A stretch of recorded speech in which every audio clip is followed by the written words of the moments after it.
Hi guys, welcome to Bini's kitchen. ഞാൻ ഇന്നിവിടെ നല്ല പഴുത്ത മാങ്ങയും കൊണ്ട് മാങ്ങക്കറി വെക്കാൻ പോവുകയാണ്. അതിന് വേണ്ടി ഞാൻ 4 മാങ്ങ എടുത്തിട്ടുണ്ട്. ഇവിടെ ഞാൻ മൺചട്ടിക്കകത്താണ് മാങ്ങക്കറി വെക്കുന്നത്. അതിന് വേണ്ടി മൺചട്ടി ഞാൻ ഗ്യാസിലോട്ട് വെച്ചു. അതിനകത്ത് ഇച്ചിരി വെള്ളം ഒഴിച്ചു.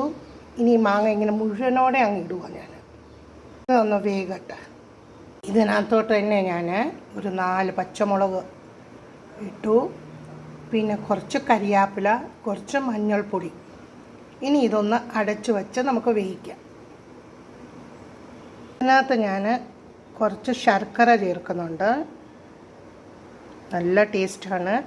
ഞാൻ എൻ്റെ മെത്തേഡിലാണ് ഈ മാങ്ങക്കറി ഉണ്ടാക്കുന്നത്. ഇതിനകത്തോട്ട് തന്നെ ഞാൻ 1 സ്പൂൺ ശർക്കര ആഡ് ചെയ്തിട്ടുണ്ട്. പിന്നെ ആവശ്യത്തിനുള്ള ഉപ്പും ആഡ് ചെയ്തു. ഇനി ഇത് നല്ലപോലെ തിളക്കട്ടെ.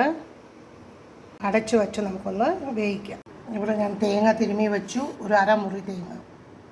ഇതിനകത്ത് ഞാൻ വേറെ ഒന്നും ചേർക്കുന്നില്ല, തേങ്ങ മാത്രം അരച്ചുകൊണ്ട് വരാൻ പോവുകയാണ്. ഇവിടെ നമ്മുടെ തേങ്ങ നല്ല മഷി പോലെ അരിഞ്ഞിട്ടുണ്ട്.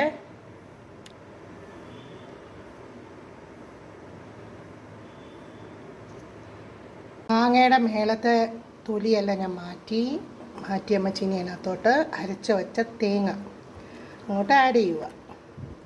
നല്ലപോലെ ഒന്ന് ഇളക്കി കൊടുക്കണം, തിളയ്ക്കാൻ പാടില്ല.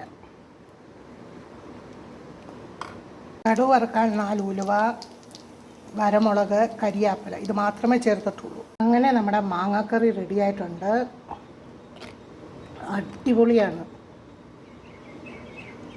നിങ്ങളും ഇതേ മെത്തേഡിലൊന്ന് ചെയ്ത് നോക്കണേ. ഈസിയാണ്, വളരെ സിമ്പിളാണ്. പഴുത്ത മാങ്ങാക്കറിക്ക് നല്ല ടേസ്റ്റാണ്. ഇതിന് നല്ല പുളിയും മധുരവും നല്ല ഉപ്പും, സൂപ്പർ ടേസ്റ്റാണ്. ഇതുപോലെ നിങ്ങളൊന്ന് ട്രൈ ചെയ്യണേ. ചോറിൻ്റെ ഒക്കെ കൂടെ കഴിക്കാൻ super. Thanks for watching my video. Please like, share and subscribe my channel. Thank you.